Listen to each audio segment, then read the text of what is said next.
نحمده ونصلي على رسوله الكريم وبعد فأعوذ بالله من الشيطان الرجيم بسم الله الرحمن الرحيم قل اهبطوا منها جميعا فإما يأتينكم مني هدى فمن اتبع هداي فلا خوف عليهم ولا هم يحزنون فمن تبع هداي فلا خوف عليهم ولا هم يحزنون والذين كفروا وكذبوا بآياتنا أولئك أصحاب النار هم فيها خالدون۔ صدق اللہ العظیم۔ میرے معزز خواتین و حضرات، سورۃ بقرہ کی آیت نمبر 38 اور 39 میں نے تلاوت کی ہے۔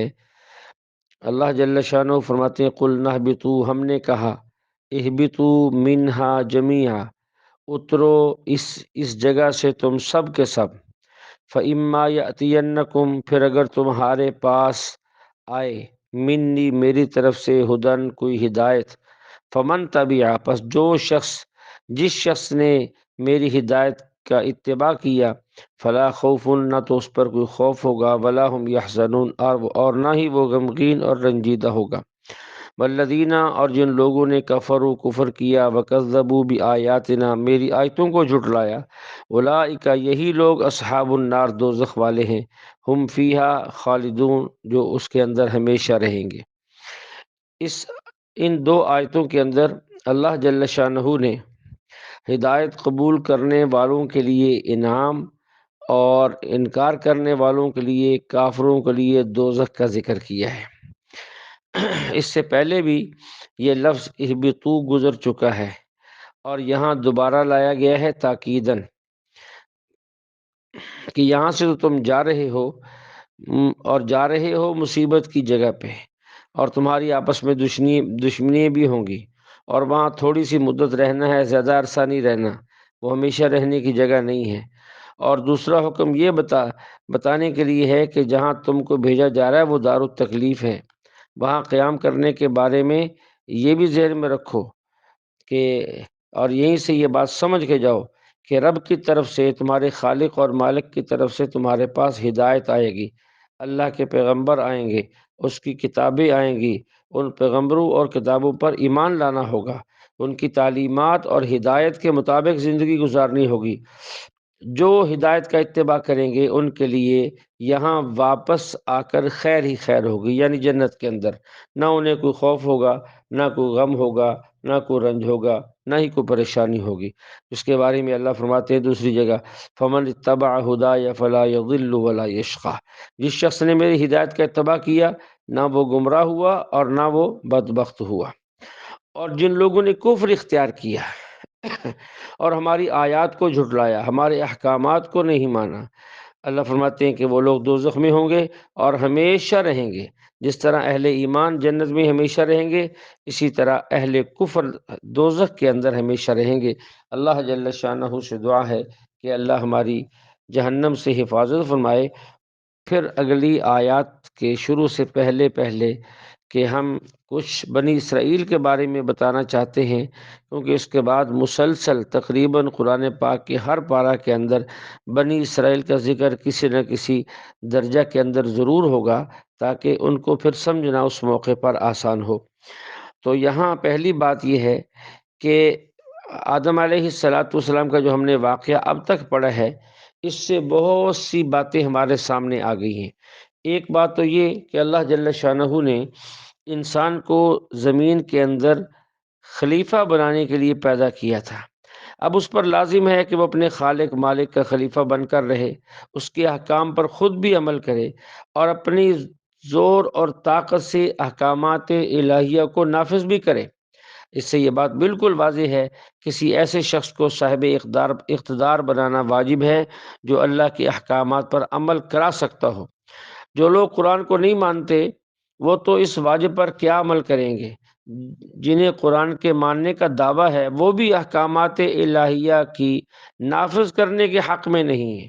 دنیا کے ایک بڑے حصے پر مسلمانوں کو حکومت اور اقتدار حاصل ہے، لیکن قوانین شریعت نافذ کرنے کے لیے تیار نہیں ہیں، اس سے جان چراتے ہیں۔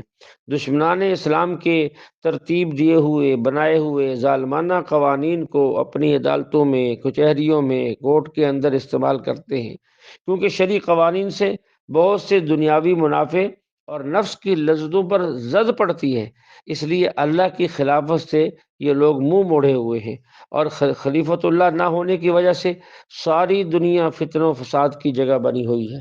جو ممالک مسلمانوں کے زیر اقتدار ہیں، فسادات وہیں ہیں زیادہ ہیں، قتل و غارت کے واقعات وہیں زیادہ ہیں،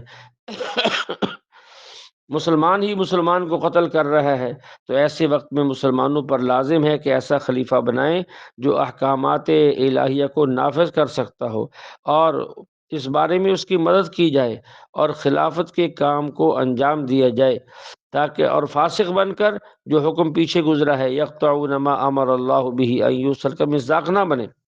جو انسان اللہ تعالیٰ کی خلافت کے لیے پیدا کیا گیا ہے، اس کے اکثر افراد تو کافر ہی ہیں، اور جو اسلام کے دعوے دار ہیں ان میں سے بھی اکثر نافرمانیوں پر تلے ہوئے ہیں۔ اللہ ہماری حفاظت فرمائے۔ یہ انسان کی حماقت ہے، بدبختی ہے، شقاوت ہے کہ اپنے بلند مرتبہ کو چھوڑ کر دنیا کی ذلت اور آخرت کے عذاب میں مبتلا ہو رہا ہے، اور اسی کے لیے اپنی جان کو جو ہے وہ تیار کر رہا ہے۔ یہی انسان جس کے سب سے پہلے فرد کو فرشتوں نے سجدہ کیا اور ان سے کرایا گیا، وہی انسان اپنے کفر کی وجہ سے اب دوزخ میں جانے کو تیار ہے۔ یہ تو اہل کفر ہیں، اور جو مسلمان ہونے کے مدعی ہیں وہ بھی صالحین کے پیچھے چلنے کے لیے تیار نہیں ہیں، وہ بھی فاسقوں، فاجروں، بدعقیدہ ملحدوں کو اپنا لیڈر اور قائد بنا لیتے ہیں، اور ایسے ہی غلط قسم کے لوگوں کو اقتدار اور حکومت کی باغ ڈور جو ہے وہ سنبھال دیتے ہیں۔ یہ لوگ خود اور صاحب اقتدار سب مل کر یہ دنیا میں فساد مچاتے ہیں، قتل و غارت کرتے ہیں، لوٹ مار کرتے ہیں، اور رشوت کے بازار گرم ہیں، سودی کاروبار ہیں، سودی لین دین ہے، شرابیں پی جاتی ہیں، زکوٰۃیں نہیں دی جاتی، لوگوں کے حق مارے جاتے ہیں، نمازیں برباد کر دی گئی ہیں، رمضان میں کھلے عام لوگوں کے سامنے کھایا پی جاتا ہے، جانتے بوجھتے ہوئے گناہ کرتے ہیں اور گناہوں پر اصرار ہے، اپنا مقام ہی بھول گئے اور نافرمانیوں میں لگ گئے۔ شاید کسی کے دل میں یہ وسوسہ آئے کہ پھر تو فرشتوں نے ٹھیک ہی کہا تھا کہ جو نئی مخلوق پیدا ہوگی وہ فسادی ہوگی، خون خرابہ کرے گی۔ تو یہ بات نہیں ہے، فرشتوں نے تمام افراد انسان کو ہی فساد اور خون خرابے کا الزام دیا تھا، حالانکہ ایسا نہیں ہے۔ انہیں یہ معلوم نہیں تھا کہ انہی انسانوں میں انبیاء علیہ السلام جیسی شخصیتیں بھی ہوں گی، علماء بھی ہوں گے، صلحاء بھی ہوں گے، شہداء بھی ہوں گے، عابدین بھی ہوں گے، اللہ کا ذکر کرنے والے قانتین مجاہدین بھی ہوں گے، حجاج بھی ہوں گے، حفاظ قرآن بھی ہوں گے، مفسرین قرآن بھی ہوں گے، محدثین بھی ہوں گے، اصلاح کرنے والے بھی ہوں گے، صحیح راستہ دکھانے والے بھی ہوں گے۔ تو اگر انسانوں کی تاریخ پہ نظر ڈالی جائے، اور خاص طور پہ حضور صلی اللہ علیہ وسلم کی امت، تو پتہ چلتا ہے کہ انسانوں میں کیسے کیسے اللہ سے تعلق رکھنے والے اور اصلاح کے لیے جانیں وقف کرنے والے لوگ پیدا ہوئے۔ تو خلافت الہیہ کے فریضہ کو انجام دینے سے گزرنے والے دنیا کے اندر پیدا ہوئے ہیں۔ تو فرشتوں کے سامنے صرف ایک ہی سمت تھی، دوسری سمت نہیں تھی۔ اس لیے ہمارے ذمے ہے کہ حدیث پاک میں بھی آتا ہے، حضور علیہ الصلوۃ والسلام نے فرمایا کہ تمہارے اندر یکے بعد دیگرے رات کے فرشتے اور دن کے فرشتے آتے ہیں، اور وہ فجر اور عصر کی نماز میں جمع ہوتے ہیں۔ جب وہ فرشتے واپس اوپر جاتے ہیں تو اللہ جل شانہ باوجود جاننے کے ان سے پوچھتے ہیں، میرے بندوں کو تم نے کس حال میں چھوڑا؟ وہ عرض کرتے ہیں، ترکناہم وہم یصلون واتیناہم وہم یصلون، یا اللہ ہم اس حال میں ان کو چھوڑا، وہ نماز پڑھ رہے تھے، جب ہم گئے تھے تو نماز پڑھ رہے تھے، آئے ہیں تو نماز پڑھ رہے ہیں۔ یعنی اللہ جل شانہ فرشتوں کے سامنے اس کا اظہار کرواتے رہتے ہیں کہ جو تم کہتے تھے ویسا نہیں ہے۔ اور عرفہ کے دن جب حجاج کرام میدان میں جمع ہوتے ہیں تو اس وقت بھی اللہ جل شانہ فرشتوں پر فخر فرماتے، دیکھو تم تو کہتے تھے یہ فساد کریں گے، دیکھ نہیں رہی ہے کہ یہ لاکھوں لوگ میرے سامنے رو رہے ہیں، مانگ رہے ہیں، توبہ کر رہے ہیں، استغفار کر رہے ہیں۔ ایسے عید کے دن کی روایات کے اندر بھی ہے، عید کے مجمع کے اندر اللہ جل شانہ فرشتوں کے سامنے بطور فخر فرماتے ہیں، دیکھو میرے بندے میرے جلال اور عظمت کی وجہ سے میرے سامنے جھکے ہوئے ہیں اور مجھ سے مانگ رہے ہیں۔ تو یہ ساری باتیں، تو یہ ایسے نفع ہیں حضرت آدم علیہ السلام کے دنیا کے اندر آنے کے، جو بہت بڑا نفع ہے اور نفع کی چیز ہے، بشرطے کہ ہم اپنے خلیفہ ہونے کو سمجھیں اور اللہ کے احکام پہ چلیں بھی صحیح اور نافذ بھی کریں۔ آدم علیہ السلام کے واقعے میں ہمیں بہت کچھ سبق ملتا ہے، اور ایک بات جو ہمیں وہاں ملی وہ یہ کہ علم بڑی دولت ہے۔ اور علم ہی فضیلت کی چیز ہے۔ علم ہی کے ذریعے سے اللہ نے انسان کو فرشتوں کے اوپر جو ہے ان کی فضیلت کو ظاہر کیا، اور یہ علم ہی ایسا ہے جس کی وجہ سے انسان خلیفہ بن سکتا ہے اور اللہ کے احکام کو دنیا میں نافذ کر سکتا ہے، اور اس علم ہی کے ذریعے سے انسان کو اللہ کی معرفت حاصل ہوتی ہے، اللہ کا قرب حاصل ہوتا ہے۔ وگرنہ جو علم جھگڑے کے لیے ہو اور راہ حق سے ہٹانے کے لیے، وہ علم نہیں ہے، وہ تو جہل ہے۔ حدیث پاک کے اندر ہے ان من العلم جہلا، بعض علم جہالت کے ہوتے ہیں۔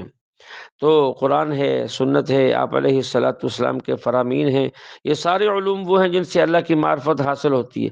اس سے ہٹ کر کچھ اور چیزیں بھی ہیں جن سے اللہ کی معرفت حاصل ہوتی ہے۔ اللہ خود فرماتے ہیں وفی انفسکم افلا تبصرون، ایک جگہ سنوریہم آیاتنا فی الآفاق وفی انفسہم، یعنی انسان جو ہے وہ جہان کو دیکھ کر، انسانوں کو دیکھ کر، اشجار کو، احجار کو، سمندروں کو، ان کو دیکھ کر جو علوم منکشف ہوتے ہیں، انسان جو ہے اسی میں لگ کے رہ گیا ہے، اس سے آگے نہیں بڑھا کہ جس نے یہ پیدا کیے ہیں، جس نے انسان کو عقل دی ہے، سوجھ بوجھ دی ہے، اس کے اندر سے نفع اٹھانے کے طرف اس کے ذہن کو منتقل کیا ہے، اس ذات کو بھول گئے ہیں، حالانکہ یہ علوم جو ہے یہ اللہ کی معرفت کے لیے کافی تھے۔ اور تیسری بات اس میں یہ ہے کہ جو علم میں بڑھ جائے اس کی برتری کو، اس کی افضلیت کو تسلیم کرنا چاہیے۔ اسی واقعے سے ہمیں معلوم ہوا ہے جو زیادہ علم رکھتا ہے اس کے عالم ہونے کا اقرار کرنا چاہیے، اس کے ساتھ جو ہے مناظرہ اور مباحثہ اور بحث نہیں کرنی چاہیے، بلکہ بندے کو اپنی عاجزی کا ظاہر کر دینی چاہیے اور اپنی خفت محسوس نہیں کرنی چاہیے۔ دیکھیے فرشتوں نے حضرت آدم علیہ السلام کا جب علم دیکھا، ان کے سامنے علم ظاہر ہوا تو اپنے عاجز ہونے کا اقرار کر لیا۔ جاہل ہوتے ہوئے علم کا دعویٰ کرنا، اہل علم سے بحث کرنا، یہ بہت بڑی حماقت ہے۔ حق واضح ہو جانے کے بعد باطل پر جمے رہنا، یہ بہت بڑی بدبختی کی چیز ہے۔ اللہ جل شانہ ہماری ان اچھی صفات سے ہمیں مزین ہونے کی توفیق عطا فرمائے اور غلط قسم کے صفات سے ہماری حفاظت فرمائے۔ اس واقعے میں ایک بات توبہ کی اہمیت اور اس کی ضرورت کا بھی بیان ہے، جو کہ پہلے بھی ہو چکا ہے کہ بندے کا کام تو اللہ کی اطاعت ہے، لیکن اگر اس سے کوئی گناہ ہو جائے، نافرمانی ہو جائے، تو فوراً اسے توبہ کرنی چاہیے، اللہ کی طرف رجوع کرنا چاہیے اور اپنے گناہ کا اقرار کر کے اللہ سے مغفرت طلب کرنی چاہیے۔ گناہ پر نہ اصرار ہو، اور بلکہ گناہ کو انسان وبال جان سمجھے اور یہ سمجھے کہ میں نے اپنی جان پر ظلم کیا ہے، جیسا کہ حضرت آدم علیہ السلام کے سامنے جب یہ بات واضح ہو گئی تو فوراً وہ اللہ کی طرف متوجہ ہوئے اور اللہ جل شانہ نے معاف بھی کر دیا، اور اللہ جل شانہ نے آدم علیہ السلام کے بارے میں یہ بھی فرمایا وَلَقَدْ عَهِدْنَا إِلَىٰ آدَمَ مِن قَبْلُ فَنَسِيَ وَلَمْ نَجِدْ لَهُ عَزْمًا، کہ جو عہد ہم نے آدم علیہ السلام سے لیا تھا وہ بھول گئے۔ اب دیکھیے بھول کر جو کام ہے اس کے اوپر پکڑ نہیں ہوتی، مواخذہ نہیں ہوتا۔ اللہ فرماتے ہیں ہم نے ان کے دل کے اندر نافرمانی کا عزم نہیں پایا، بس وہ بھول گئے۔ اور بھولے بھی کیوں کہ شیطان نے سبز باغ ہی ایسے دکھائے اور ایسی ایسی باتیں کہیں کہ تم یہ درخت کھاؤ گے فرشتے بن جاؤ گے، ہمیشہ کے جنتی ہو جاؤ گے، یہاں رہو گے، نکالے نہیں جاؤ گے، تو وغیرہ وغیرہ۔ تو اللہ کے قرب میں رہنا اور اللہ کے پاس رہنا تو ہر بندے کی چاہت تھی، آدم علیہ السلام کی بھی یہی چاہت تھی، اور یہ بات بھول گئے کہ اللہ نے اس درخت کے کھانے سے منع کیا ہے، تو یہ غلطی ہو گئی۔ حالانکہ بھول پر مواخذہ نہیں ہوتا، لیکن بڑے لوگوں کے ساتھ معاملہ کچھ اور ہوتا ہے، یا یوں کہیں یہ اللہ کا ایک تکوینی نظام تھا جو کہ ہو کے رہنا تھا۔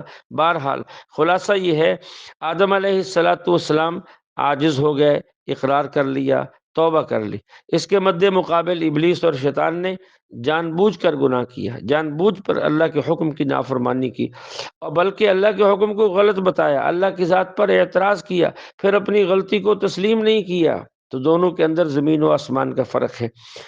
اس لیے گناہ ہو جائے بندہ معافی مانگے، رونا دھونا، اسے چین نہ آئے، یہ حضرت آدم علیہ السلام کا طریقہ ہے، صالحین کا طریقہ ہے۔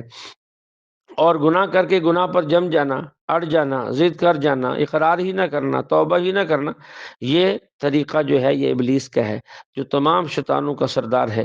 تو مومن بندے جن کا تعلق مع اللہ حاصل ہے اور اللہ کی طرف رجوع کی نعمت حاصل ہے، تو یہ آدم علیہ السلام کی نسبت سے ہے، اور بندے کو جو ہے جلدی ہی اپنے ہر خطا سے توبہ کر لینی چاہیے۔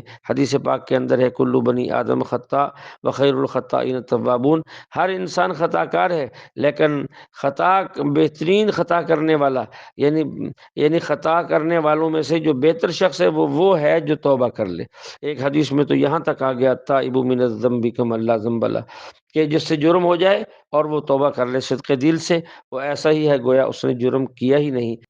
آدم علیہ السلام کے واقعے سے جو بہت کچھ فوائد حاصل ہوئے، ان میں سے ایک بات یہ بھی ہمیں معلوم ہوئی کہ تکبر بہت بری چیز ہے۔ تکبر انسان کو لے ڈوبتا ہے۔ ابلیس کو تکبر ہی نے ذلیل و رسوا کیا ہے کہ اس نے حکم ماننے سے انکار کیا ہے اور پھر اپنی بات پہ ضد کر کے اڑ گیا ہے۔ یہ بات اللہ کو قطعاً پسند نہیں ہے، بلکہ اللہ کو عاجزی پسند ہے، اور اللہ کا جو ہے اللہ کو اس کے مقابلے میں کبر پسند نہیں ہے۔ اس لیے اللہ جل شانہ جو ہے اس کو بالکل ناپسند کرتے ہیں۔ یہ کبر کی مرض جو ہے آج کل عام ہوتی جا رہی ہے، اس کے اندر امیر غریب یہ سب جو ہے وہ اس کے اندر پھنسے ہوئے ہیں، عالم بھی پھنسا ہوا ہے، جاہل بھی پھنسا ہوا ہے، حتیٰ کہ دوسروں کی اصلاح کرنے والے واعظین اور جو ہے یہ سارے اس مرض کے اندر جو ہے مبتلا ہوتے جا رہے ہیں۔ اللہ سب کی حفاظت فرمائے۔ اعمال کے اندر ریاکاری، دوسروں کی غیبت، تحقیر اور اپنا علم فضل ظاہر کرنا دوسروں کے سامنے، تو یہ بہت ہی نقصان کی بات ہے۔ اس لیے اس سے جو ہے بندے کو اپنے آپ کو خوب بچانا چاہیے، اور اللہ جل شانہ کو تواضع پسند ہے۔ ایمان کا کمال یہ ہے کہ اللہ تعالیٰ نے جو نصیحت عطا کی ہے اس کی قدردانی کی جائے، بس اس کی شکر گزاری کی جائے، اس کی مخلوق کے ساتھ عاجزی کے ساتھ انسان پیش آئے۔ حضرت عمر رضی اللہ عنہ ایک دفعہ ممبر پہ کھڑے فرمانے لگے، اے لوگوں تواضع اختیار کرو، کیونکہ میں نے حضور علیہ السلام کو یہ ارشاد فرماتے ہوئے سنا ہے، جس نے اللہ کے لیے تواضع اختیار کی اللہ تعالیٰ اس کو بلند کریں گے۔ جو اپنے نفس میں تو چھوٹا ہوگا وہ لوگوں کی نظروں میں اللہ اس کو بڑا کر دیں گے، اور جو شخص تکبر اختیار کرے گا اللہ تعالیٰ اس کو گرا دیں گے۔ وہ لوگوں کے نزدیک تو کتے اور خنزیر سے بھی بدتر ہوگا، لیکن وہ اپنے آپ کو جو ہے بہت بڑا سمجھ رہا ہوگا۔ یہ تکبر ایک بہت سخت بیماری ہے۔ اللہ جل شانہ جو ہے ہماری اس سے حفاظت فرمائے، اور جو بری باتیں ناپسندیدہ چیزیں ہیں ان سے ہم بچ جائیں۔ تو بات گناہ کی چل رہی تھی، نافرمانی کی چل رہی تھی۔ گناہوں کی وجہ سے، نافرمانیوں کی وجہ سے انسان سے نعمتیں چھن جاتی ہیں۔ اس واقعے کے اندر یہ ہمارے سامنے بالکل واضح ہو گیا۔ حضرت آدم علیہ السلام نے جب اس درخت کو کھا لیا جس سے روکا گیا تھا، تو اس کی وجہ سے جنت والی نعمت ان سے چھن گئی کہ جنت سے ان کو نکال دیا گیا ہے۔ تو اس لیے گناہوں سے بچنا ضروری ہے۔ وہ ایک بھول کر غلطی ہوئی، آج امت جو ہے قومیں کی قومیں، قبیلوں کے قبیلے گناہوں کے اندر ایسے پھنسے ہوئے ہیں کہ اللہ ہماری حفاظت فرمائے۔ اور تنگ دستی کا رونا ہے، لیکن گناہ چھوڑنے کو تیار نہیں ہے۔ کوئی سمجھائے تو اس کو جو ہے وہ دوسرے طرح سمجھانے والا نہیں سمجھتے، بلکہ سمجھتے ہیں کہ یہ ہمارے چاہتوں اور لذات کو توڑنے والا ہے۔ تو اگر انسان اللہ کی اطاعت کرے گا تو پھر نعمتیں بڑھیں گی، نافرمانی کرے گا تو نعمتیں چھن جائیں گی۔ اسی طرح حضرت آدم علیہ السلام کے واقعے میں ایک بات یہ سامنے آئی کہ شرم و حیا یہ انسان کا پیدائشی اور فطری وصف ہے۔ دیکھیے وہ دونوں خاوند اور بیوی تھے، ادھر جرم ہوا، ادھر کپڑے اتر گئے اور پریشان ہو گئے، حالانکہ خاوند بیوی تھے، اور اپنے آپ کو چھپانے لگے جنت کے درختوں کے پتے توڑ کر۔ تو یہ فطرت انسانی کے اندر شرم و حیا ہے، لیکن ہم جو ہے ایسے ماحول کے اندر ہیں کہ اب ہم جو ہے اس سے ہٹ کر اپنی عزت سمجھتے ہیں، اور لباس میں رہنے کو ہم جو ہے وہ دیہاتی زندگی اور گماروں والی زندگی اور جو ہے دقیق نوسوں والی زندگی کے القاب دیتے ہیں۔ یہ کتنی ہی بہت ہی بری بات ہے۔ حضور علیہ حدیث پاک کے اندر ہے، حضور علیہ السلام کو چار چیزیں، بلکہ تمام انبیاء علیہ السلام کو چار چیزیں پسند تھیں، چار خصلتیں آتے ان کے اندر پائی جاتی تھیں۔ نمبر ایک حیا، یہ ان کا وصف تھا، خوشبو کا استعمال کرنا، مسواک کرنا، نکاح کرنا۔ تو یہ حیا جو ہے یہ انسان کا فطرتی بات ہے۔ اور اس کے ساتھ ہی اس واقعے سے ہمیں یہ معلوم ہوا کہ ہدایت کا قبول کر لینا اس پر رب انعام دیتے ہیں۔ آدم علیہ السلام کے قصے میں، واقعے کے آخر کے اندر فَإِمَّا يَأْتِيَنَّكُم مِّنِّي هُدًى فَمَن تَبِعَ هُدَايَ فَلَا خَوْفٌ عَلَيْهِمْ وَلَا هُمْ يَحْزَنُونَ۔ اس سے یہ بات واضح ہے کہ انسان اس دنیا میں صرف جینے اور کمانے کھانے کے لیے نہیں ہے، ماں باپ بننے اولاد پالنے کے لیے نہیں ہے، اس کو یہاں دار التکلیف میں بھیجا گیا ہے، اس سے اللہ تعالیٰ کے حکموں کا پابند بن کے رہنا ہے۔ یہ احکام اللہ تعالیٰ کے پیغمبروں اور کتابوں کے ذریعے سے انسانوں تک پہنچتے رہتے ہیں۔ احکامات پہ عمل کرنا اسے واپس جنت میں لے جائے گا اور اس کو دوبارہ سے بلند اور برتر مقام دلوا دے گا۔ اور جو اولاد نافرمان ہو، نافرمان اولاد جو کہ باپ کا دین اور ہو بیٹے کا دین اور ہو، وہ تو دنیا کے اندر بھی میراث کے مستحق نہیں ہوتے، چاہے جائے کہ کافروں کو جنت مل جائے۔ اس لیے ہم حضرت آدم علیہ السلام کے طریقے پہ رہتے ہوئے ہدایت کو قبول کریں۔ اور آدم علیہ السلام اس دنیا میں پہلے نبی تھے، ان کا دین اسلام تھا، ان کی اولاد کے لیے اللہ تعالیٰ نے دین اسلام ہی کو پسند کیا ہے۔ تمام انبیاء علیہ السلام جو دنیا میں تشریف لائے، سب کے سب دین اسلام کی تبلیغ کرتے تھے۔ جو ان کے دین پر تھا وہ مسلم کہلاتا تھا، جو دین کا منکر ہوتا تھا وہ کافر کہلاتا تھا۔ تو یہ سارے کے سارے انبیاء علیہ السلام جو دین لے کر آئے وہ دین اسلام ہی تھا۔ ہاں، شرائع مختلف تھے، شریعتیں مختلف تھیں، مسائل مختلف تھے، عقائد کے اندر کوئی فرق نہیں تھا۔ اور وہ تین ہی چیزیں ہیں اسلام کے اندر جو مجموعی طور پہ جن پر ایمان لانا ضروری ہوتا ہے۔ سب سے پہلے توحید ہے کہ اللہ کی ذات اور صفات کو اس طرح مانا جائے کہ کسی غیر کو اس کے اندر جو ہے وہ داخل نہ کیے جائے۔ اور دوسرا رسالت، یعنی اللہ تعالیٰ کے پیغمبروں پر ایمان لانا، اس کی کتابوں پر ایمان لانا، اللہ تعالیٰ کی اور انبیاء کی باتوں کی تصدیق کرنا، یہ ساری باتیں۔ اور تیسری ہے معاد، جسے ہم کہتے ہیں مرنے کے بعد زندہ ہونا، حساب و کتاب ہونا، ایمان اور کفر، اچھے برے اعمال کی جزا ملنا، جنت یا دوزخ میں داخل کی جانے کا عقیدہ رکھنا۔ بس یہ تین بنیادی باتیں ہیں جو اسلام کہلاتی ہیں، اور یہی سارے انبیاء علیہ السلام کی دعوت تھی۔ انہی تین عقائد کی ہر نبی نے تبلیغ کی ہے۔ فروعی اختلافات تھے، فروعی مسائل مختلف تھے، وہ ایک الگ مسئلے ہیں، لیکن دین وہ سارے کا سارا 1,24,000 کم و بیش انبیاء علیہ السلام کا وہ دین ہی تھا۔ وَمَن يَتَّبِعْ غَيْرَ الْإِسْلَامِ دِينًا فَلَن يُقْبَلَ مِنْهُ وَهُوَ فِي الْآخِرَةِ مِنَ الْخَاسِرِينَ۔ ایک جگہ ہے وَمَا أَرْسَلْنَاكَ إِلَّا كَافَّةً لِلنَّاسِ بَشِيرًا وَنَذِيرًا وَلَكِنَّ أَكْثَرَ النَّاسِ لَا يَعْلَمُونَ۔ اس لیے ہمیں جو ہے اسلام کے بنیادی عقائد کو بھی جاننا چاہیے اور اس پر صحیح یقین بھی کرنا چاہیے، اور عقائد اہل سنت کو بھی سیکھنا چاہیے، اور جو احکامات ہیں ان پر بھی ہمیں عمل کرنا چاہیے، اور دوسروں کو عمل کرنے کا بھی ہمیں کہنا ہے، جیسے کہ انبیاء علیہ السلام کہا کرتے تھے کہ اب اس کے بعد بنی اسرائیل کا تذکرہ آئے گا اور بار بار آئے گا، اس لیے ان کا اگر کچھ تعارف ہو جائے تو ان کے باتیں سمجھنے میں، واقعات کو سمجھنے میں آسانی ہوگی۔ بنی اسرائیل کا ذکر بار بار آئے گا، اکثر پاروں کے اندر آئے گا، کئی کے رکوع کے اندر ان کا ذکر ہے، کہیں ان کی شرارتوں کا، کہیں ان کی ضد بازیوں کا، کہیں انبیاء علیہ السلام کو تنگ کرنے کا، کہیں اچھی خوراک کو چھوڑ کر کمزور خوراک مانگنے کا، نامعلوم ان کے متعلق کیا کیا باتیں آئیں گی۔ اس لیے ذرا اس کو اگر سمجھ لیں گے تو انشاءاللہ نفع ہوگا۔ حضرت ابراہیم علیہ السلام کا اصل وطن جو تھا وہ بابل کا علاقہ تھا، جس علاقے میں نمرود کی بادشاہی تھی اور وہاں بت پرست رہتے تھے۔ خود ابراہیم علیہ السلام کے والد بھی بت پرست تھے۔ آپ نے ان لوگوں کو تبلیغ کی، توحید کی دعوت دی، تکلیفیں اٹھائیں، قوم دشمن بن گئی، یہاں تک کہ ان کو آگ میں ڈال دیا، مشہور واقعات ہیں۔ اور ان کی بیوی، ایک بیوی کا نام سارہ تھا جو ان کے چچا کی بیٹی تھی، اور ایک بیوی کا نام ہاجرہ تھا۔ حضرت سارہ سے حضرت اسحاق علیہ السلام پیدا ہوئے، حضرت ہاجرہ سے حضرت اسماعیل علیہ السلام پیدا ہوئے۔ حضرت ہاجرہ ہی وہ آپ کی بیوی ہیں جنہیں مکہ معظمہ کے چٹیل میدان اور وادی غیر ذی زرع کے اندر اللہ کے حکم سے انہوں نے چھوڑا، ان کے ساتھ اسماعیل علیہ السلام کو بھی چھوڑا۔ یہ اس وقت جو ہے ابھی اپنی ماں کی گود میں تھے، یعنی چھوٹے بچے تھے، اور مکہ معظمہ کے بالکل ابتداءً آباد کرنے والوں میں یہ ماں اور بیٹے کا جو ہے نام ہے، انہوں نے اس کو آباد کیا۔ سب سے پہلے وہاں جا کر ٹھہرنے والے، رکنے والے یہی لوگ تھے۔ حضرت ابراہیم علیہ السلام کی اولاد اس کے علاوہ بھی تھی، اور بھی اولاد تھی جن کا نام علامہ ابن کثیر رحمۃ اللہ علیہ نے البدایہ والنہایہ کے اندر لکھے ہیں۔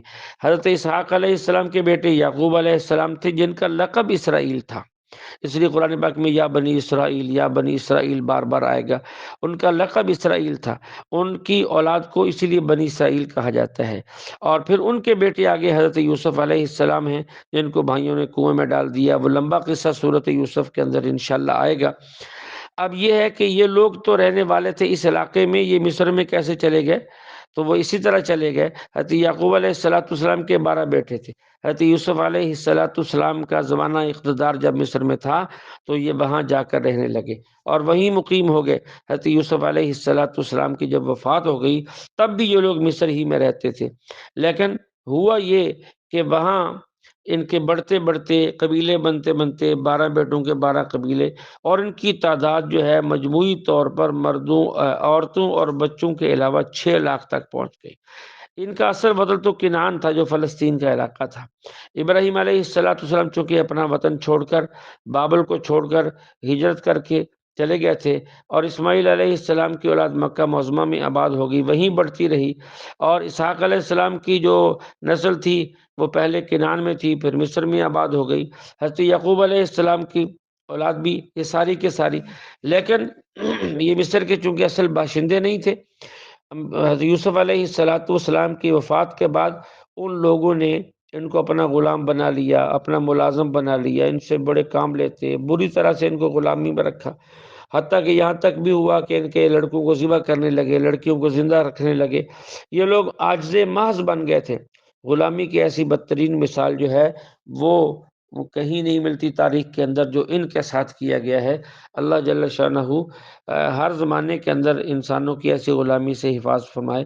بنی اسرائیل کا تعارف کروا رہے تھے کیونکہ موسیٰ علیہ السلام بھی انہی میں سے ہیں، تو اللہ جل شانہ نے پھر بنی اسرائیل میں اپنے پیغمبر حضرت موسیٰ علیہ السلام کو بھیجا، حضرت ہارون علیہ السلام کو بھیجا، جنہوں نے اس زمانے کے ظالم اور جابر بادشاہ جو فرعون تھا اس کو اللہ پر ایمان لانے کی دعوت دی اور دین اسلام کو قبول کرنے کی دعوت دی۔ اور موسیٰ علیہ السلام نے یہ بھی کہا کہ بنی اسرائیل کو ہمارے ساتھ بھیج دو، ان پر ظلم نہ کرو، تو اس نے نہ تو حق کو قبول کیا اور نہ ہی بنی اسرائیل کو چھوڑنے پر اور ان کے ساتھ بھیجنے پر راضی ہوا، بلکہ اس نے سرکشی میں بڑھتے بڑھتے انا ربکم الاعلی کا نعرہ لگا دیا کہ سب سے بڑا رب میں ہوں۔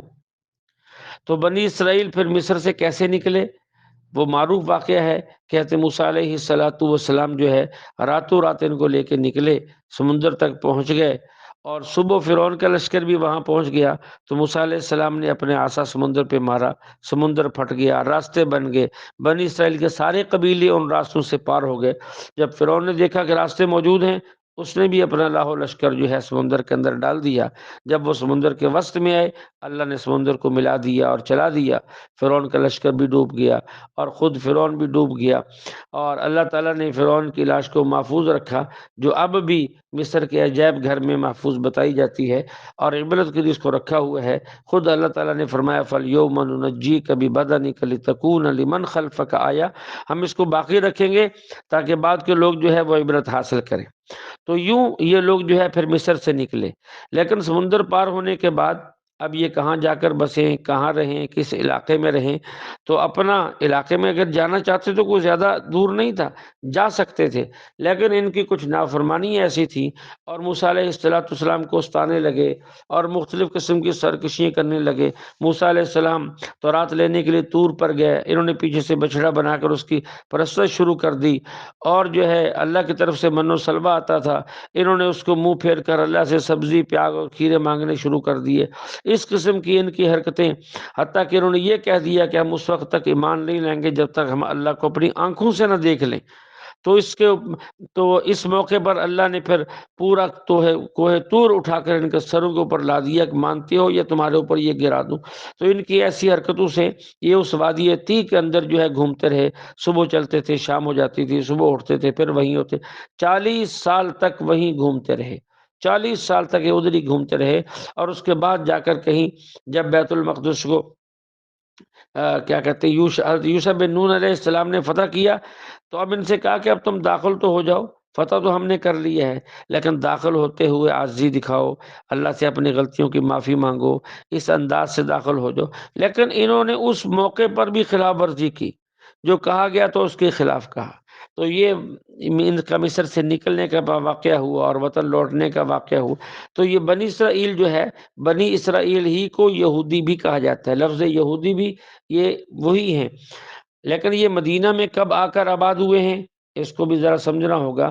مدینہ منورہ میں یہ کب آئے اور کیوں آئے، مورخین نے بہت کچھ لکھا ہے کہ جب اس بادشاہ بخت نصر نے، جو کافر بادشاہ تھا، بیت المقدس کو گرا دیا، وہاں کے رہنے والوں کو جلا وطن کر دیا، تو یہی بنی اسرائیل یہود میں سے بہت سے لوگوں کو اس نے قید کر لیا۔ تو اس وقت ایک جماعت ان کی، کچھ لوگ ان کے حجاز مقدس کی طرف رخ کر کے وہاں جا کے آباد ہوں گے، تو وادی قرا میں، اور بعض وادی تیہ میں رہ گئے، اور بعض مدینہ منورہ میں آ کر مقیم ہو گئے۔ اور یہاں پہلے بھی کچھ لوگ بنی جرہم کے آباد تھے، کچھ لوگ بنی عمالقہ کے آباد تھے، اور یہاں کھجوروں کے باغات ہوتے تھے، کھیتیاں ہوتی تھیں، تو یہودی ان کے ساتھ ٹھہر گئے، انہیں کے ساتھ گھل مل گئے۔ لیکن پھر بڑھتے بڑھتے ان کی تعداد بڑھنے لگی اور پہلے قبیلوں کی تعداد کم ہونے لگی، یہاں تک کہ ایک وقت وہ بھی آ گیا کہ یہودی جو ہے وہ مدینہ منورہ پر غالب آ گئے، تسلط ان کا ہو گیا، حکومت ان کی ہو گئی، انہوں نے عمارتوں پر قبضہ کر لیا، ان کی کھیتیوں پر بھی قبضہ کر لیا، اور اصل باشندے یہی کہلانے لگے، اور جبکہ جو اصل لوگ تھے اور ان کو جو ہے پیچھے کر دیا گیا۔ اور بعض مورخین نے یہ بھی لکھا ہے کہ یہ مدینہ کیوں آئے، کہ یہود کے علماء نے تورات کے اندر پڑھا تھا، آپ علیہ السلام کی صفات پڑھی تھی، اور آپ کے آنے کا زمانہ اور وقت پڑھا تھا، جس شہر میں ہجرت کرنی تھی اس شہر کے آثار پڑھے تھے کہ وہ پتھریلی زمین ہوں گی، وہاں کھجوروں کے باغات ہوں گے، اس طرح کی علامات تھیں، تو اس کی تلاش میں یہ نکلے۔ چلتے چلتے جب یہاں پہنچے، یہاں باغات دیکھے، تو وہ سمجھ گئے کہ یہی شہر ہے، اس لیے آپ علیہ السلام کے انتظار میں یہاں رک گئے کہ آپ تشریف لائیں گے، ہم ایمان لائیں گے، ان کا اتباع کریں گے۔ تو اس طرح سے یہ دو باتیں ان کے بارے میں ہیں کہ یہ مدینہ منورہ میں کیوں آئے اور کب آئے اور کیوں یہاں آ کر ٹھہرے۔ بہرحال یہ تاریخی باتیں ہیں۔ تو یہ ساری باتیں، اس کے بعد اس زمانے کے اندر یہ اوس و خزرج یہاں آباد تھے، اس طرح یہودیوں کے اور قبائل بھی تھے، ان کی لڑائیاں بھی ہوتی تھیں، اور یہودی جو ہے کہا کرتے تھے کہ ان قریب ایک نبی آنے والا ہے جو یہاں ہجرت کر کے آئے گا، ہم ان پر ایمان لائیں گے، اور ایمان لانے کے بعد پھر تمہیں قتل کر دیں گے ان کے ساتھ مل کر۔ تو اوس اور خزرج کو معلوم ہوا جب یہ لوگ حج پر گئے کہ آپ علیہ السلام نے ان کے لوگوں کو دعوت دی، وہ سمجھ گئے کہ یہ وہی نبی ہے جن کے بارے میں یہودی ہمیں کہا کرتے تھے، اس لیے وہ اسلام لے آئے۔ اگلے سال کچھ اور اسلام لے آئے، پھر کچھ اور اسلام لے آئے، یہاں تک کہ حضور علیہ السلام ایک وقت آیا کہ ہجرت کر کے مدینہ منورہ تشریف لے آئے۔ اب چاہیے تو یہ تھا کہ یہودی بھی ایمان لے آتے، لیکن انہوں نے ضد کی وجہ سے ایمان نہیں لائے اور قبول نہیں کیا۔ اب وہ لوگ مدینہ والے ان کو یاد دلاتے کہ تم خود ہی کہا کرتے تھے کہ وہ نبی آئے گا، ہم ایمان لائیں گے، اب نبی آ چکا، ایمان لاؤ، لیکن اس کے باوجود وہ ایمان نہ لائے، سوائے چند یہود کے، جن میں عبداللہ بن سلام کا نام زیادہ مشہور ہے، کچھ چند لوگ اور تھے، باقی اپنی اپنی اسی باطل چیزوں پر جمے رہے، بلکہ حسد پہ اتر آئے، دشمنی پہ اتر آئے، اسلام کو مٹانے کی کوشش کرنے لگے۔ خود حضور علیہ السلام کی مخالفت انہوں نے بڑھ چڑھ کر کی، حتیٰ کہ کئی دفعہ آپ پر قاتلانہ حملہ، آپ کو جو ہے مارنے کی بھی کوشش کی، اور جو عہد اللہ تعالیٰ سے کر رکھے تھے ان سب کو انہوں نے توڑا، اور انتہائی اسلام کو اور مسلمانوں کو نقصان پہنچانے کے لیے وہ کوشش کرتے رہے۔ تو یہ مختصر سی میں نے تاریخ عرض کی ہے کہ یہ بنی اسرائیل کون ہیں، آگے ان کے واقعات میں آپ کو علم ہوگا کہ بنی اسرائیل سے کیا مراد ہے۔ اللہ جل شانہ ہمیں جو ہے کلام مقدس کو صحیح طرح سمجھنے کی توفیق عطا فرمائے۔ وآخر دعوانا الحمد للہ رب العالمین۔